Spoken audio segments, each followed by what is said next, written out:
Veseli me, da lahko o škofjeloškem pasijonu govorimo na kraju samega dogajanja.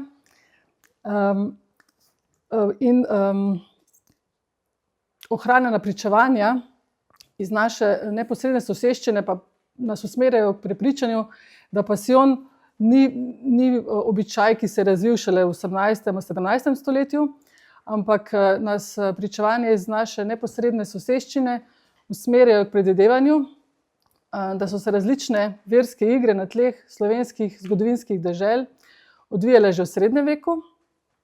Zgovoren primer je recimo primer iz Čedada, kjer so v Binkoštih leta 1298 in tudi leta 1304 uprizorili Kristusovo življenje, vse od trpljenja in stajenja ter do prihoda Svetega Duha in tudi do Kristusovega drugega prihoda. Na prisotnost pasijonskih iger in procesij pri nas v obdobju med protestantizmom je v svojem prevodu Biblije namignil tudi Jurij Dalmatin, ki je v predgovoru k Juditini knjigi zapisal: "In more biti, da so Judje tako basen igrali, kakor se pri nas pasijon igra in od druge svete istorije." Dalmatin je najverjetneje imel s tem v mislih katoličane, saj vemo, da protestanti verskih iger in neevangelijskih ter nekanoničnih vsebin njih niso odobravali. Pasijonske procesije v slovenskem prostoru povezujemo predvsem s prihodom jezuitov in kapucinov konec 16. in začetku 17. stoletja. O pasijonskih procesijah v Ljubljani beremo tudi v 11. knjigi Slave vojvodine Kranjske, kjer Valvazor opisuje jezuitske pasijonske procesije na Veliki četrtek in kapucinske pasijonske procesije na Veliki petek. Pasijonska procesija seveda ni bila značilna samo za Ljubljano, ampak je njene pojavne oblike mogoče odkrivati po širšem ozemlju slovenskih zgodovinskih dežel. Prevladujejo res ta središča, ki so bila povezana z jezuiti ali kapucini.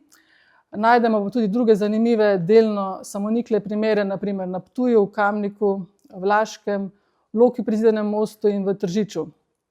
Danes se bomo seveda osredotočili na kapucinske, pasijonske in spokorniške procesije na Slovenskem. Kapucini so svoje samostane ustanovili v Gorici, Ljubljani, Celju, Mariboru, Radgoni, na Ptuju, Svetem Križu, danes Vipavskem križu, Kranju, Krškem, Novem mestu in v Škofji Loki. Prirejanje pasijonskih procesij pa je nesporno izpričano za Ljubljano in Škofjo Loko, pa tudi za Kranj in Radgono. Ker so na pasijonske procesije v Škofji Loki najbolj vplivale kapucinske procesije v Ljubljani, delno pa je mogoče zaznati tudi vpliv jezuitov, se bom najprej na kratko ustavila v Ljubljani. Kapucini so s prirejanjem pasijonskih procesij v Ljubljani pričeli kmalu po svojem prihodu v Ljubljano, in sicer v letih 1608-1613. Stalni dobrotnik te procesije je bila bratovščina odrešenika sveta, ki se je po hudi kugi leta 1598 zaobljubila, da bo v zahvalo za odvrnitev kuge vsako leto na Veliki petek pripravila spokorniško procesijo Kristusovega trpljenja.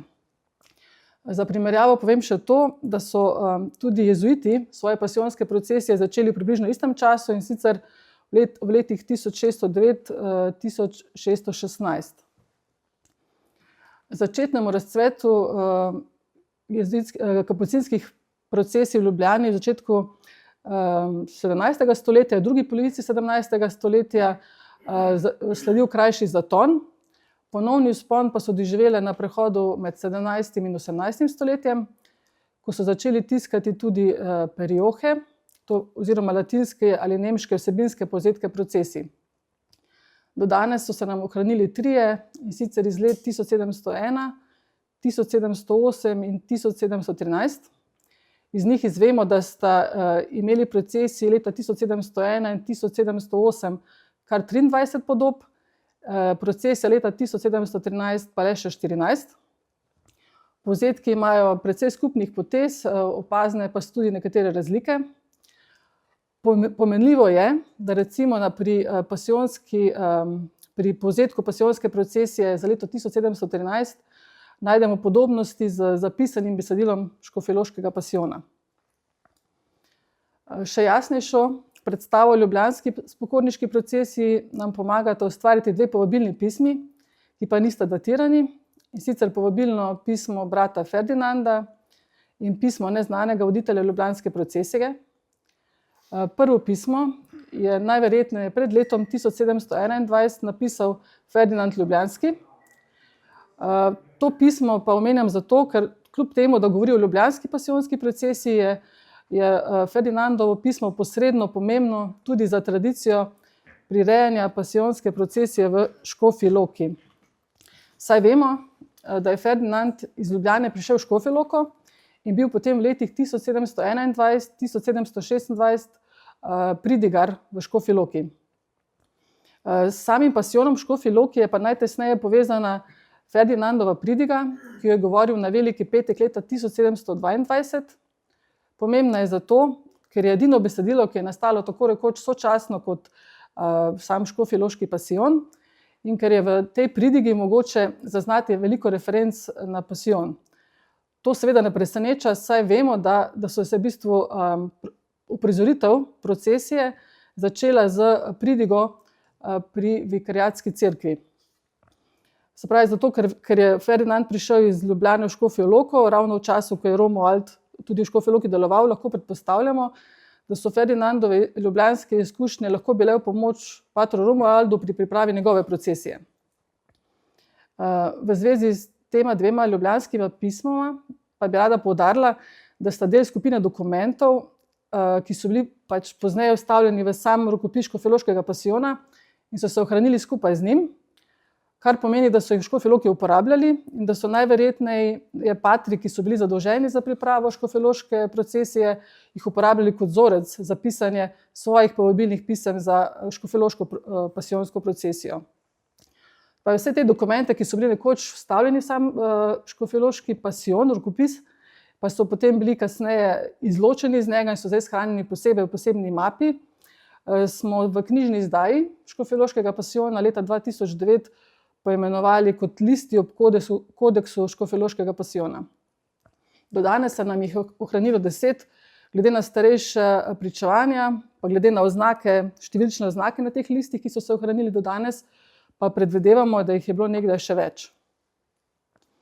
Se pravi, če lahko o poteku ljubljanske kapucinske procesije sklepamo samo na osnovi 3 do danes ohranjenih vsebinskih povzetkov, ki sem jih prej pokazala, in na podlagi teh 2 povabilnih pisem, pa imamo v primeru škofjeloškega pasijona veliko večjo srečo, saj imamo tako ohranjen rokopis v slovenščini in didaskalije v nemščini in latinščini, poleg tega pa še teh 10 listov ob kodeksu škofjeloškega pasijona, ki sem jih pravkar omenila. Od 10 do danes ohranjenih listov je, kot sem že rekla, se 2 nanašata na ljubljansko procesijo, 2 sta s pasijonsko tematiko povezana le posredno, zato sem danes ne bom posvečala preveč pozornosti. Bom pa se posvetila predvsem 6 listom, ki pa so 100% povezani s škofjeloško pasijonsko procesijo. To pa so 4 latinska povabilna pisma, pismo Provinciale in kratek fragment Kristus nese križ. Nastanek vseh teh 6 listov datiramo v obdobje med letoma 1713 do leta 1766. Za tradicijo prirejanja škofjeloške pasijonske procesije pa sta najbolj sporočilni, najpomembnejši prvi 2, torej najstarejši 2, in sicer pismo neznanega voditelja loške procesije iz leta 1713 in povabilno pismo patra Romualda iz leta 1715, saj škofjeloško pasijonsko tradicijo predstavljata še za nekaj let globlje v preteklost, kot je mogoče posredno razbrati iz 2. folija samega rokopisnega kodeksa, o katerem pa bo več pozneje povedal dr. Matija Ogrin. Če se najprej ustavimo pri listu 1, to povabilno pismo je brez navedbe avtorja in letnice nastanka, naveden pa je kraj uprizoritve v tem loškem mestu in hac civitate locopolitana. V vabilu se omenjajo staje in nemirje med prebivalstvom. Vse to je časovno mogoče povezati s tolminskim kmečkim uporom leta 1713, ki je ravno v aprilu, se pravi ravno na višku priprav na veliko noč in na procesijo, na škofjeloškem območju dosegel največji obseg. Na podlagi teh informacij sem to povabilno pismo prepoznala kot najstarejše ohranjeno pismo, kot najstarejši dokaz o prirejanju pasijonskih procesij v Škofji Loki. Zgodnejšo datacijo tega povabilnega pisma pa dodatno potrjuje omemba bratovščine svetega Rožnega venca, ki se omenja kot soustanoviteljica te procesije, skupaj z bratovščino presvetega rešnega telesa. Pozneje v samem kodeksu škofjeloškega pasijona se kot ustanoviteljica namreč omenja le bratovščina svetega rešnega telesa. Zato domnevam, da je sodelovanje obeh bratovščin bilo del starejše loške pasijonske tradicije.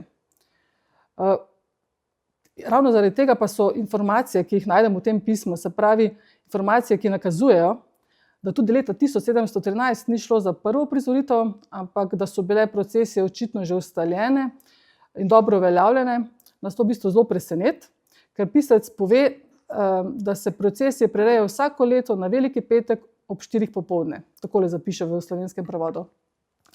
Da bi srca vernih rasla ljubezni do križenega Jezusa in pokori za grehe, so najvišji predstojniki dveh nadbratovščin, svetega rešnega telesa in svetega Rožnega venca, določili, naj se vsako leto v tem loškem mestu na Veliki petek, če je naklonjen Bog in če dopušča vreme, ob 4 popoldne priredi procesija v čast Gospodovega trpljenja. Obravnavani list je pomemben tudi zato, ker prinaša 2 seznama podob pasijonske procesije. Enega med samim besedilom vabila, in sicer v latinščini, drugega pa na hrbtni strani. Zaradi vsebinske odvisnosti tega seznama na hrbtni strani od prvega seznama v jedrnem besedilu predvidevam, da je nastal po letu 1713.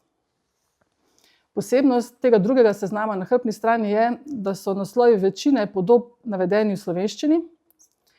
Če je ta seznam nastal pred zapisom škofjeloškega pasijona, to potrjuje, da so že pred Romualdom očitno pasijonske procesije v Škofji Loki potekale v slovenskem jeziku. Če primerjamo oba ta seznama, ugotovimo določene podobnosti in tudi razlike, kar pomeni, da so nam neznano predlogo škofjeloške pasijonske procesije očitno posamezni voditelji procesije po svoje spreminjali in dopolnjevali.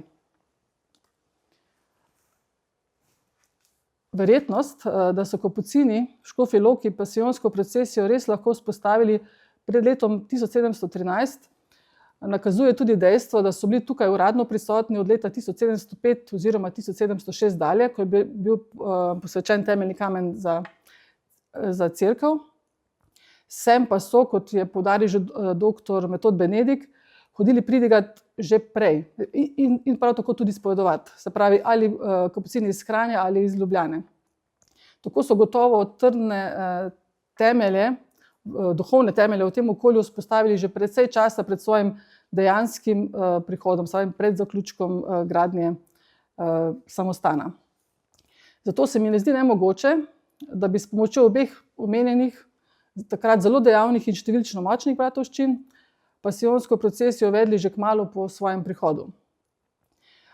Možno pa je tudi, to sem pa našla v jezuitskih virih, da se je naklonjenost škofjeločanov in okoliških prebivalcev do pasijonske procesije in češčenja Kristusovega trpljenja v bistvu razvila ne samo zaradi predhodne dolgoletne misijonske dejavnosti kapucinov, temveč tudi jezuitov, ki so v Ljubljani, kot sem omenila prej, prav tako kot kapucini prirejali pasijonske spokorniške procesije.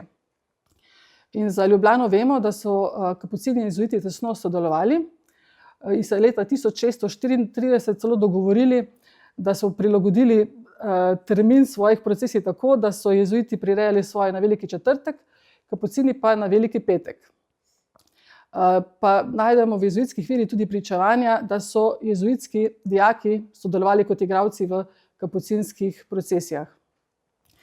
V letopisu ljubljanskega kolega Družbe Jezusove pa najdemo tudi potrditev misijonske dejavnosti jezuitov na škofjeloškem območju, in sicer že od leta 1617 dalje, ko jih je v bistvu loški župnik zaprosil, da pridejo spovedovati v Škofjo Loko.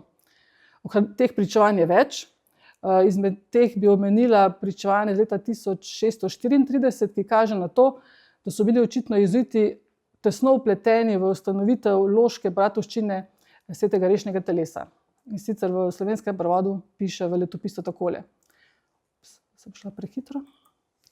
Šli smo pomagati v Loko, kjer se je začela bratovščina svetega rešnega telesa. Pridigali smo v obeh jezikih. 500 smo jih odvezali grehov. Iz Rima smo izposlovali odpustke tamkajšnji bratovščini, ki je, ker je želela, naša pravila v nekaterih stvareh nekoliko spremenila. Drugo najstarejše ohranjeno povabilno pismo je 9. aprila 1715 napisal pater Romuald. Kljub mnogim podatkom in veliki literarni vrednosti pa v sebi skriva veliko uganko. Manjka namreč kraj nastanka, ker pa je v bistvu patru Romualdu iz arhivskih virov znanih le malo podatkov, se zdi ta uganka težje rešljiva, kot bi predpostavljali. Namreč o njem vemo samo to, da se je rodil leta 1676 v Štanderžu pri Gorici, tam leta 1748 umrl, da je bil kapucinski red, da je vstopil v kapucinski red leta 1699, da je noviciat opravil v Celju in redovne zaobljube imel potem 13. marca 1700. Vsi ostali podatki, ki jih imamo o njem, pa v bistvu so plod naših raziskovalnih sklepanj na osnovi škofjeloškega pasijona in kodikoloških paleografskih značilnosti le-tega.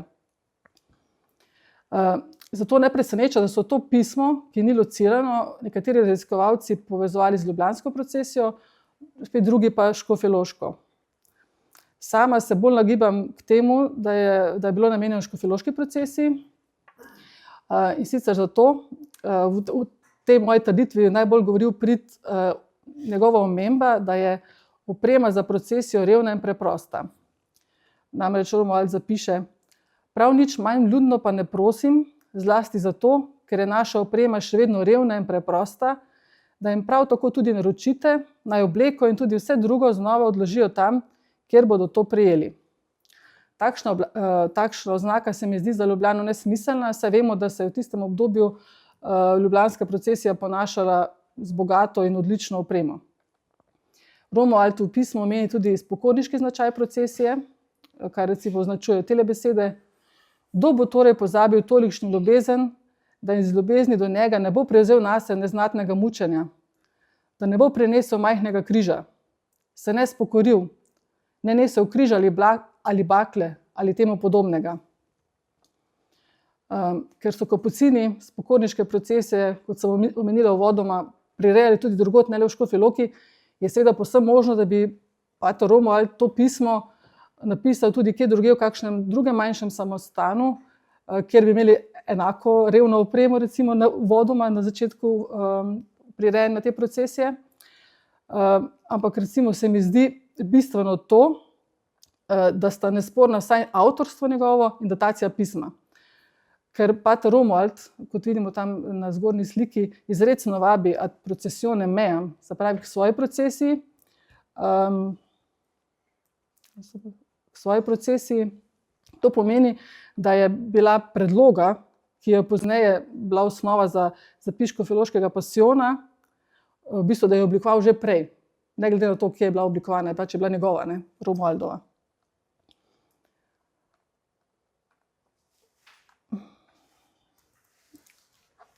Potem bi se premaknila še k preostalima dvema povabilnima pismoma. Tretje povabilno pismo je napisal pater Zenon iz Metlike. Tudi to pismo ima eno pomanjkljivost, je podpisano, je pa nepopolno datirano, napisano je samo v Škofji Loki 9. aprila. Glede na datume velike noči in glede na potek redovne formacije pri kapucinih in glede na to, da so navadno pošiljali vabila 14 dni pred veliko nočjo, predvidevam, da je najverjetneje to vabilo nastalo leta 1753. Zanimivo pri tem pismu pa je, da tudi v tem pismu najdemo izraze, ki potrjujejo kontinuiteto loških pasijonskih procesij. Na primer, vsako leto na Veliki petek, vsakoletna procesija, tudi to leto na ustaljen način in ob običajnem času, na zahtevano in običajno mesto in podobne formulacije.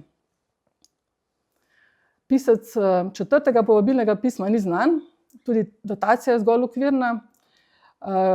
Vsaj v pismu omenja, da je bila spokorna procesija v Loki vpeljana pred več kot 40 leti. In sicer takole napiše: Ker je tisti dan, ko je odrešenik sveta iz ljubezni do nas, viseč na križu izdihnil, ter svojo prebridko smrti odrešil v svet, že zelo, zelo blizu je zato bilo, po hvalevredni navadi že pred več kot 40 leti vpeljano, da se v tem loškem mestu na sveti dan velikega petka vsako leto v podobah prikazujejo skrivnosti Gospodovega trpljenja. Na svojsten način pa lahko dolgo tradicijo prirejanja spokorniške procesije v Škofji Loki dokažemo tudi z 5. in 6. listom Škofjeloškega pasijona. In sicer 5. pismo je prepis pisma provincijala Jožefa o sklepih definitorija o Beljaku z dne 30. avgusta 1765. In ta prepis je bil pa namenjen voditelju loške procesije leta 1766, sicer z namenom, da bi se seznanil s sklepi, ki jih je vodstvo reda sprejelo v duhu novih razmer, katerih so se v drugi polovici 18. stoletja znašle pasijonske uprizoritve. Na tem definitoriju v Beljaku so namreč sklenili, da se v prihodnje v pasijonskih procesijah prikazujejo le strogo skrivnosti Gospodovega trpljenja in so zahtevali, da se opustijo vse podobe stare zaveze, 4 poslednje reči, vse skupine oziroma čete, kot so Turki, mrtveci in tako dalje. Prepovedali so jezdenje, prav tako našemljene oziroma zakrinkane farizeje in hudiče. Iz tega pisma lahko posredno razberemo, da se je očitno z leti v pasijonskih procesijah nabralo veliko snovi, ki ni bila v neposredni zvezi s Kristusovim trpljenjem in da je verjetno pri uprizoritvah prihajalo do določenih nepravilnosti, ki pa se jih je provincialno vodstvo želi, da bi lahko še naprej pripravljali procesije, prizadevalo odpraviti. Ostane nam še en dokument, in sicer list 6, na katerem je zapisan fragment Kristus nese križ, ki pa odpira veliko vprašanj, a nekoliko manj nedvomljivih odgovorov. Kot je mogoče sklepati iz fragmenta, so bili ti verzi del neohranjene razširjene verzije pasijona, v kateri so bili umeščeni za 13. podobo. Ne moremo z gotovostjo trditi, ali je bila ta različica starejša ali mlajša od zapisa v ohranjenem kodeksu Škofjeloškega pasijona, kjer pa so ti verzi del 9. podobe. Meni se zdi možno oboje. V prid temu, da bi ohranjeni fragment bil lahko del starejšega Škofjeloškega pasijonskega izročila, govori ohranjeni prvi seznam podob na najstarejšem povabilnem pismu, ki sem ga prikazala vmes, se pravi iz leta 1713. V njem je 13. podoba prikazuje Pilata, sledi pa je podoba Kristus na križu. Se pravi, ta ohranjeni fragment bi se v tem primeru idealno zlil za celoto takratne pasijonske procesije.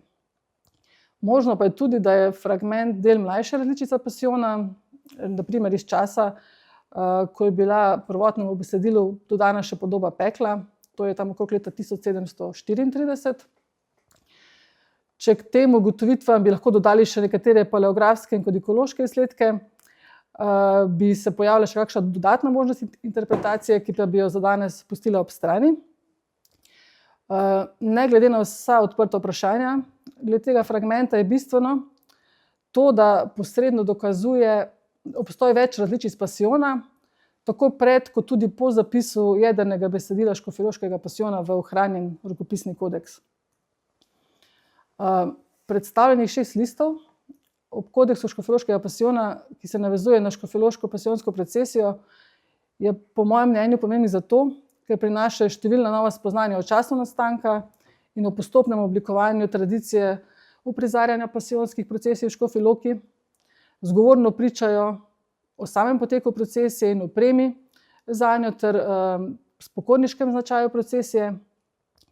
Očitno pa nakazuje tudi na možnost, da so že pred Romualdom pasijonske procesije potekale v slovenskem jeziku.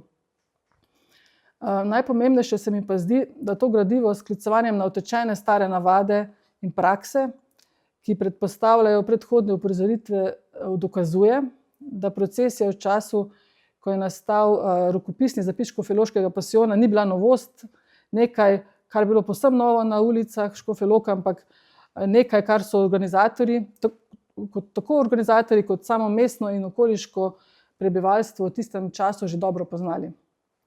Na tem mestu bi potem predala besedo dr. Matiju Ogrinu. Hvala za pozornost. Hvala lepa kolegici Moniki za to sjajno panoramo, ker smo lahko dobili občutek, kaj vse viri izpričujejo ali bolj morda tudi nakazujejo neko širino raznolikih oblik te pasijonske procesije, ki predpostavlja ta širina in raznolikost, pa predpostavlja tudi obilico in raznolikost besedilnih inačic.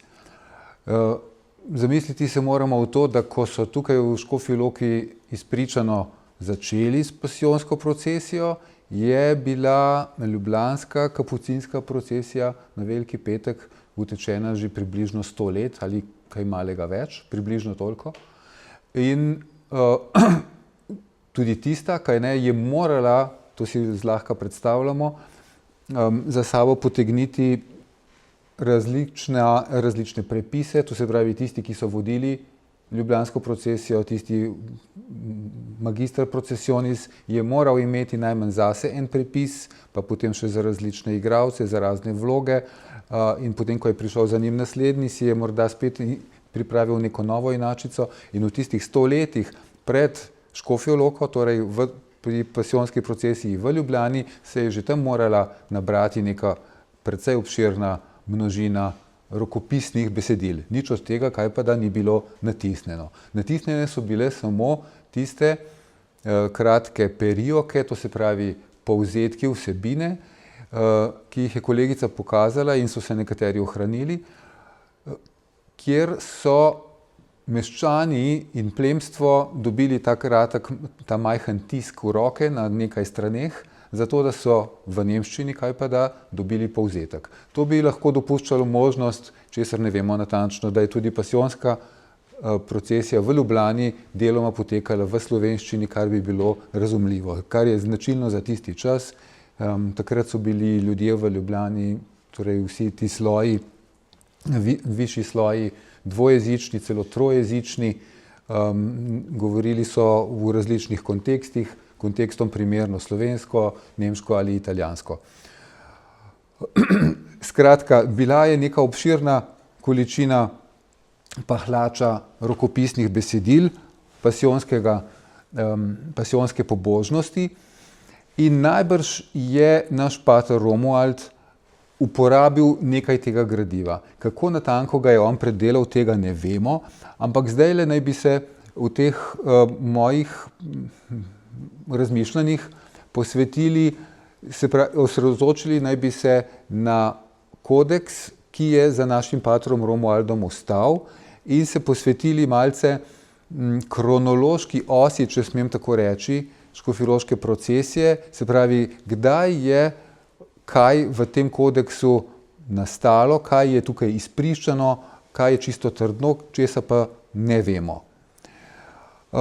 Torej, iz tistega bogatega izročila, ki ga je kolegica nakazala, je nam bil izročen en sam tekst, preživel je pravzaprav en sam pasijonski tekst, namreč Romualdov.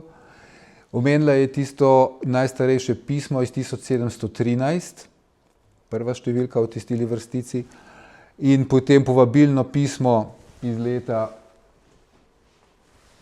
1715. Potem sledi ta letnica 1721, ki se je pogosto omenjala, zato pač, ker je v ohranjenem kodeksu škofjeloškega pasijona na tistem prvem lepem listu, po štetju ga imenujemo list 2, izrecno zapisana v tistem lepem kronogramu, ampak kot bomo videli, ali to vam je verjetno znano, to ni čisto prava letnica za začetek škofjeloškega pasijona, niti kar se tiče uprizarjanja, niti kar zadeva samo besedilo. In potem imamo tisti dve letnici z vezajem, 25 do 1727, ki nam pa pomenita to, da je iz tega časa, v tem času moral nastati tale rokopis, ki se nam je ohranil kot Romualdov. In potem imamo še letnico 28, zdaj grem na kratko na hitrico skozi, potem se bomo pa malo zadržali pri teh fazah. 28, ko je bila pa dopisana druga, tista najbolj zadnja perioka, povzetek vsebine v kodeks Škofjeloškega pasijona, ampak ne več z Romualdovo, temveč z neko drugo roko.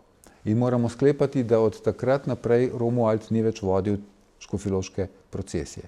In potem je samo še tisti zadnji nesrečni datum, 1768, ko naj bi škofjeloško procesijo ukinili ali jo prepovedali, ampak kot vemo, je potem v modificiranih in pomanjšanih in tako naprej manjših oblikah še nekaj časa trajala. Lahko se torej na tej kronološki osi osredotočimo ali zazremo v dve različni stvari. Eno je uprizarjanje in kot je kolegica pokazala, lahko pri uprizarjanju škofjeloške procesije sežemo najmanj do leta 1713, to imamo, dokaz za to imamo, kaj ne, tisto prvo pismo, in vse do prepovedi. V tem časovnem loku so se kajpada morali zvrstiti različni voditelji procesije, to pomeni morda tudi nekoliko različna besedila.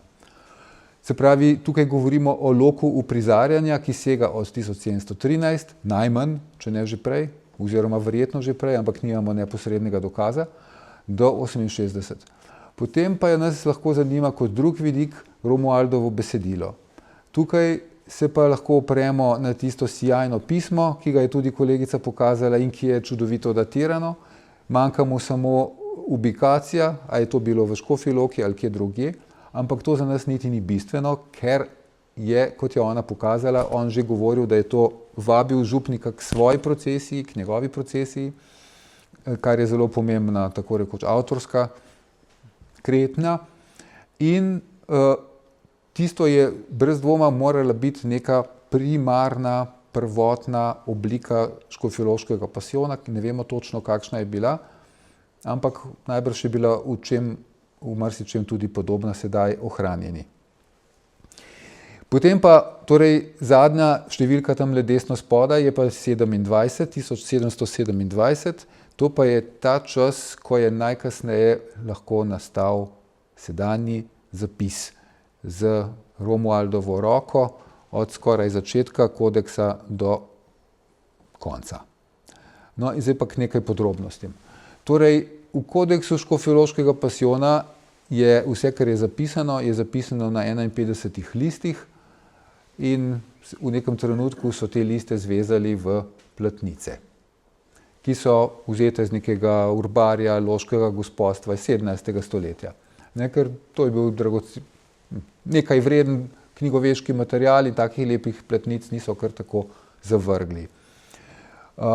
Vsa notranjost, se pravi ves knjižni blok, na katerem je zapisan Škofjeloški pasijon, je zapisan na italijanskem papirju, iz različnih papirnic smo jih skušali ugotoviti, ampak to je prišlo iz Italije. To se pravi, bratje Kapucini so imeli določene povezave, ali neposredno, ali pa prek italijanskih trgovcev, ki jih je bilo dovolj v Ljubljani in v Kranju. Ta papir je finejši, tanjši, zelo lepo se vidi vodna znamenja, to je izredno lep papir. No, nekaj drugega, pravcati bi skoraj lahko rekli tujek, pa je tale folij številka 2, ki ga vidimo na desni strani. To pa je iz drugačnega papirja, bilo je pozneje prilepljeno v kodeks. V tem listu je vodni znak papirničarja Andreja Nikla iz Žužemberka, ki je delal zlasti v 20 letih, pa tja še nekaj čez leto 1745, približno. Tukaj sem dal dve letnici kot ima dveh primerkov dokumentov, ki jo ima gospod inženir Darko Cafuta, raziskovalec zgodovine papirja, v svoji zbirki. Ima dva dokumenta s tem vodnim znakom Andreja Nikla in tista dva dokumenta sta takole datirana. Torej, verjetno je tale papir sploh bil izdelan nekoliko pozneje, ampak lahko, da je dokument nastal kmalu po letu 1728 ali pa še vse do 1700, torej kasneje. Kdaj kasneje je tako težko reči, ampak zdi se verjetno, no, morda pridem do tega čez trenutek. Ena od pomembnih formulacij, ki je začela odvezovati ali odmotavati klobčič kompliciranih podatkov na tem foliju, je tistale z rdečimi črkami. Oče provincial Krištof iz Gradca je na naslednjem celovškem kapitlu odobril in dovolil, da mi, loški kapucini, prevzamemo spokorno procesijo in tako dalje. Hkrati je pa tam zapisana letnica in datum, da je to bilo uprizorjeno 11. aprila, če se ne motim, 1721. In potem so vsi sklepali, ja, to pomeni začetek uprizarjanja škofjeloškega pasijona v Škofji Loki. Ampak že ta reč se podre, če pogledamo v kapucinske vire in ugotovimo, da tale celovški kapitel, se pravi zborovanje predstojnikov kapucinske province, je bil šele 23. maja, kar je razumljivo, ker so kapitli vedno bili spomladi, celo junija, zato da je bilo ugodno vreme, ker so se morali patri pač dobiti iz cele te velike štajerske province, ne, potovati čez kakšen Semerink ali čez Karavanke v marcu ne bi bilo zdravo v tistih časih. No, torej moralo je to biti maja ali junija, tak kapitel, in tole dvoje se že ne ujame, kaj ne? Se pravi, ni moglo vse skupaj nastati v letu 21 in da bi bilo takrat še prvikrat uprizorjeno aprila 1721, potem bi pa oče Krištof iz Gradca to šele za nazaj odobril. To nima smisla. Treba si je celo stvar razlagati bolj naravno. Obstajati je morala neka tradicija, kot je kolegica sjajno pokazala, potem je pa oče Krištof iz Gradca pač odobril in dovolil neka nova pravila, ki so potem bila posebej zapisana, vendar ne v našem kodeksu. V našem kodeksu so majčkeno drugačna pravila. Skratka, tale list je, raziskava v tem listu je razmeroma komplicirana in se da o njem polemizirati tako ali drugače, ampak moral je biti zapisan precej pozneje. Po mojem mnenju, da zdaj kar naravnost povem, jaz mislim, da je bil, oziroma takole moram reči, do najdragocenejših stvari, ki jih ugotovimo, nam pogosto pomagajo priti čisto drugi ljudje, ki so preplezali razne težave. In v mojem primeru je bila to gospa Blanka Avguštin Florjanovič, ko je restavrirala rokopis, je do potankosti razstavila vse in potem z originalnimi nitmi spet se šila nazaj. In takrat je natančno videla, kako so ti listi bodisi sešiti, kateri so prilepljeni in tako dalje. No, in to je bil za mene izredno dragocen podatek, ki mi ga je zdaj ona res z materialno analizo potrdila, jaz sem pa prej to samo nekako slutil in sklepal iz drugih znamenj. Namreč, da je bil kodeks škofjeloškega pasijona vezan, to se pravi v vezavi tudi lepljen z klejem, medtem ko je tale list ulepljen z enim drugim, namreč škrobnim lepilom, se pravi dobra moka in beljak od jajca, in s takšnim lepilom je bil prilepljen, se pravi, s tem je dokazano, da je bil to, in še to je pomembno, kar me je opozorila, da je na tem mestu prej bil nek list, ki pa je odrezan in na tisti ozek rob, se pravi talon, kot rečejo kodikologi, na tisti robček, talon odrezanega lista je nekdo prilepil tale list. Se pravi, tam je obstajal originalni Romualdov naslov, potem je pa v nekem trenutku nekdo odrezal tisto naslovno stran in prilepil tole. No, in kdo bi to lahko bil in zakaj? Da bi zaiskali razloge v tistih formulacijah o loškem glavarju, pa je tako naprej, kako je on to milostno dovolil, pa kako je nadbratovščina hvalevredno privolila in tako dalje. To je vedela vsa Škofja Loka in tega ni bilo treba, zaradi tega ni bilo treba tega lista pisati, kaj ne, da ne. Tisto, zaradi česar pa ima ta list zares smisel, je pa izrecna omemba patra Romualda, da je on to s svojim trudom postavil. In v okvirih redovne discipline in skromnega redovniškega življenja je najbolj logično, da so tole zapisali tedaj, ko je pater Romuald umrl. Ne? Ko je šel po večno plačilo, takrat se pa tak v enem redu, strogem in spokornem, ko se redko kdaj sploh koga pohvali, takrat se pa sme tako stvar zapisati. No in to se nekako smiselno sestavi in tudi z tistim vodnim znakom in tako dalje. On je umrl leta 1948, se pravi za naslednje leto ali pa takrat enkrat bi bilo smiselno, da so tole ustavili, ker se jim je zdelo recimo vredno ali pravično, primerno do patra Romualda. Skratka, potem pa imamo takoj za tem listom, je pa 3., 4. in tako dalje, in tam potem sledi originalna roka patra Romualda, ki jo vidimo tukajle.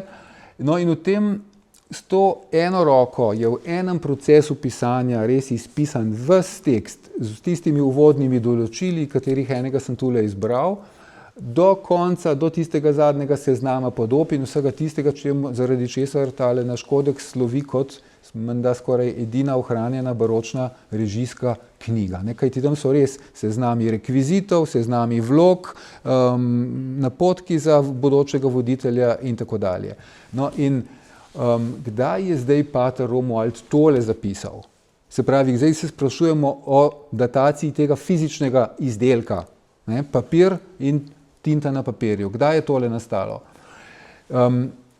Spet je sijajna orientacija, prihaja iz omembe tedanjega provincijala, to pa je, kot vidimo tule,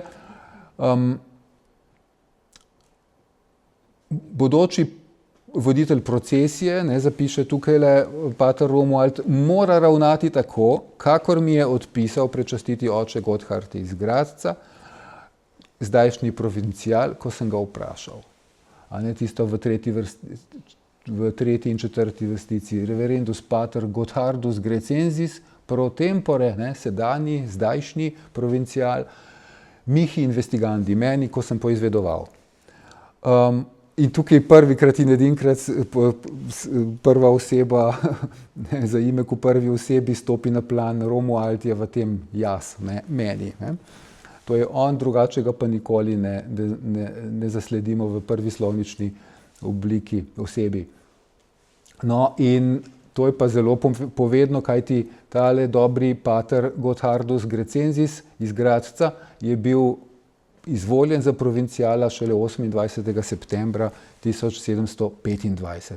Se pravi, to je jesen 25, je najzgodnejši čas, ko je kodeks škofjeloškega pasijona, kot mu rečemo, lahko pater Romuald zapisal.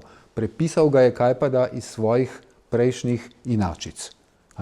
Besedilo torej v kodeksu je starejše, ampak zdaj le govorimo o polah papirja in črnilu na teh polah. In to je bilo zapisano najbolj zgodaj jeseni 25, vendar jaz menim, da še ne takrat, kajti na koncu je pater Romuald svojo roko tukaj zelo lepo tudi v teli nemški kurzivi in potem v latinijski kurzivi zapisal, to je na listu 36, ja, perioho za leto 27, in tam, kot vidimo, je on uporabil futur, prihodnik, to se pravi vorgestellt wird. To procesijo bodo predstavili na žalostni veliki petek častiti očetje Kapucini 11. aprila, ne, ker je bila seveda že znana velika noč in so vedeli, kdaj je veliki petek in je on lahko zapisal jasno.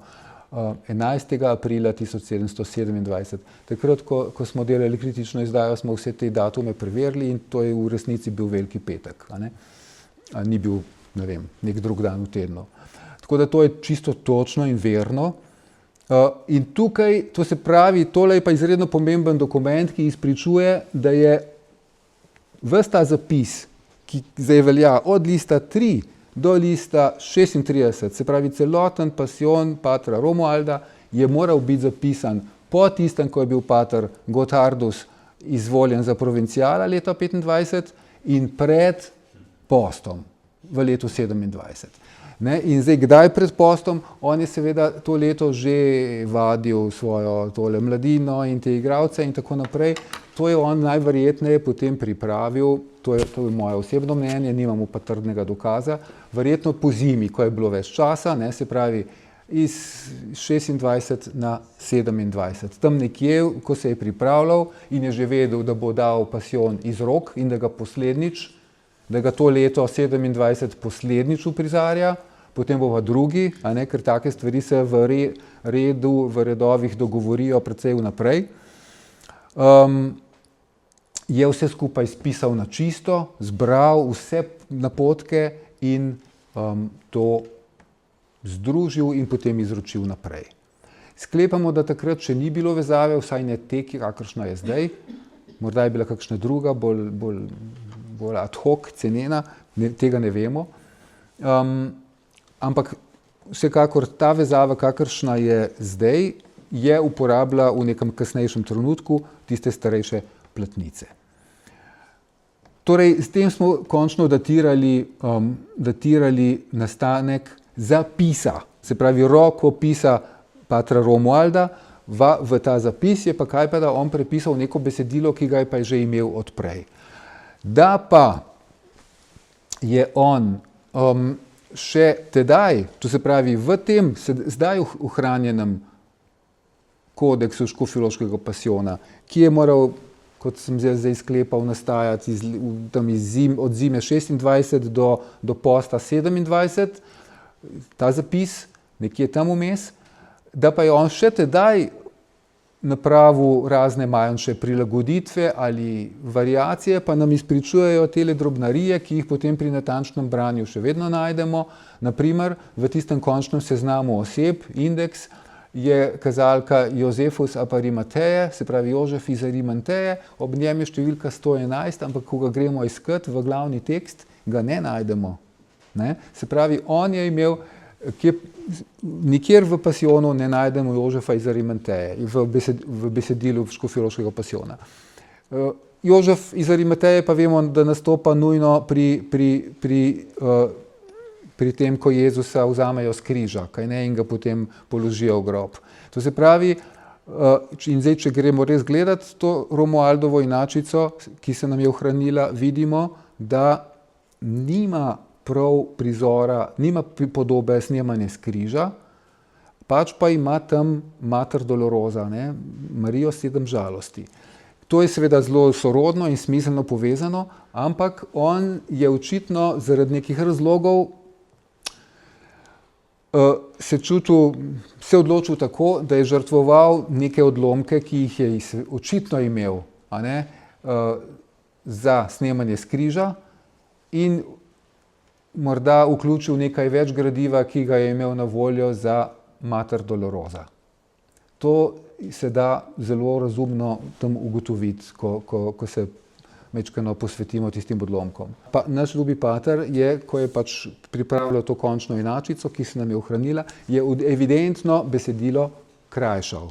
Ne? In potem so ostale za njim takele sledi, kot v teh dveh alinejah, ki so pač neki sijajni ostanki, ki nam dokažejo, da je imel on pred seboj neko obširnejšo tradicijo, morda svojo, tega ne vemo, morda še kakšne druge inačice, ne moramo trditi zagotovo, ampak mnogo obširneje je bilo, potem so pa ostale še kakšne manjše sledi tega krajšanja. No, iz folija 26, list 26, tam se pojavi Longinus, a ne, ki prebode Kristusa. In tisti tekst, če se vanga majčkeno vživimo, je tudi precej kratek. Tam sta na malce tako hiter način združena dva vidika Longinove osebnosti. V prvih nekaj verzih je on še tam čisto pravi pogan, ki bo z neko precej divjo krutostjo prebodel Jezusa, potem pa nenadoma že pred nami govori kot spreobrnen kristjan, kot spoznavalec, a ne, in se Jezusu zahvaljuje za milost, da je spregledal. To reč pravzaprav bolje razumemo, če si prikličemo v spomin širše pasijonsko izročilo, ki je zelo bogato in tako naprej. V srednjem veku imajo različni pisci, naprimer kartuzijan Filip iz Žič, ki je napisal Marijan Leben, ampak to je Marijino življenje v smislu Marija, ki spremlja Jezusa skozi življenje, in tam noter imamo tudi sjajne pasijonske prizore. No, in pri Filipu Žičkem je tale ljubi Longinus izrecno prikazan kot vojak, ki pač mora prebosti Kristusa, da se ugotovi smrt, ampak v tistem Longinu kane na oko kaplja Jezusove krvi in Longin je očitno bil nekako slaboviden ali na eno oko slep, nekaj je bilo narobe z njegovim vidom, to je tako postavi že pater Filip Žički, okrog 1300 je bilo to zapisano, proti koncu srednjega veka. Longin je pri Žičkem torej slaboviden ali neko težavo ima z očmi in kapljica Kristusove krvi ga nenadoma ozdravi. In zgodi se tisto celostno ozdravljenje. Ne samo, da on spregleda, ampak spregleda tudi duhovno. To je ta celost srednjeveška, celostno pojmovana psihe, ki oživlja telo. In sta oba hkrati ozdravljena. No, in če tako s tem ozadjem to beremo, pa tudi pri drugih piscih pasijonskega izročila v srednjem veku najdemo ta motiv, potem razumemo, da je tudi pater Romuald najbrž imel, ko Longin nastopi, neko daljše besedilo, daljšo repliko, ampak je tukaj le precej okrajšana. Ker se je pač on čutil po nekih navodilih ali kakorkoli, napotkih, dolžnega, da svoje besedilo krajša. No, in ko je to delal, ga je zapisal na malce neobičajno mesto. On ga zapiše zdaj pred figuro križanje. To je neka pisna napaka. Preprosta napaka, ki je pa morala nastati na podlagi tega, da če je on zapisal Longinov tekst pravzaprav na napačno mesto v rokopisu, ne v figuro križanja, ampak pred njo, ker se je tam nekaj dogajalo. In če upoštevamo malce širše izročilo, nam je jasno, zakaj. Podobno je s to Marijo 7 žalosti, to so zelo, zelo lepi in poetični prizori, ki očitno nastopijo na mesto tega prizora, depozicijo, snemanje Jezusa. In kaj je pravzaprav on s temi posegi napravil, zlasti če upoštevamo to Marijo 7 žalosti? Jaz bi rekel, da je prispeval k temu, da je škofjeloški pasijon, kot mu zdaj rečemo, pravzaprav zlasti v tem sklepnem delu, ko se Jezusovo trpljenje končuje ali konča in potem te svete osebe o njem premišljujejo, da je bolj meditativen in spokorniški, v tej spokornosti je pa zelo liričen. Se pravi, tisto so skoraj najlepši odlomki, izredno poetični, izredno lirski, ti monologi Matere Božje, Marije Salome, Marije Kleopove in Magdalene, to se pravi, tam je on spretno že noter upeljal topos Tres Marijas, to je ena od pasijonskih podob, 3 Marije, te svete žene, ki ga pozneje gredo na velikonočno jutro žalbat, kot se reče, in pač se srečajo z ostalim Kristusom. No, in tole bi bilo precej verosimile, da je on skušal potem namesto ene bolj take, kako bi rekli, pogojno rečeno, če me prav razumete, spektakularne podobe snemanja Jezusa s križa, je uvedel noter, jo je žrtvoval, ker je očitno moral shajati nekako s kratkostjo besedila in namesto tega uvedel Marijo 7 žalosti s temi meditativnimi, zelo poetičnimi replikami. Skratka, tule sem zdaj zbral, to je na nekem grafikončku, ki je bil objavljen v članku v Pasijonskih doneskih, morda leta 21, kaj tašnega. tako da to ni v resnici nič novega, ampak tule je zelo pregledno postavljeno, kolikor se da v tej množici datumov in težav, zapletenih podatkov, predstaviti, kdaj kakšna od teh citiranih oseb iz Romualdove sočasnosti, ki je nastopal v kakšni vlogi. No in tile po končni črti rdeči 17, to je tisto pismo povabilno, ko je on že gotovo imel svoj tekst, gotovo, in jaz sem trdno prepričan, da je ta tekst bil v slovenščini, čeprav nimamo dokaza za to, ampak bi bilo nesmiselno domnevati kaj drugega. Mislim, nimaš tudi nobenega dokaza, da bi domneval nasprotno, ne?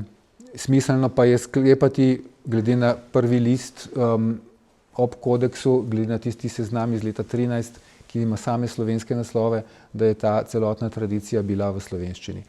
Torej pismo iz leta 1715 in pa Veliki petek 1727, ko zadnjič naš ljubi pater Romuald vodi loško procesijo.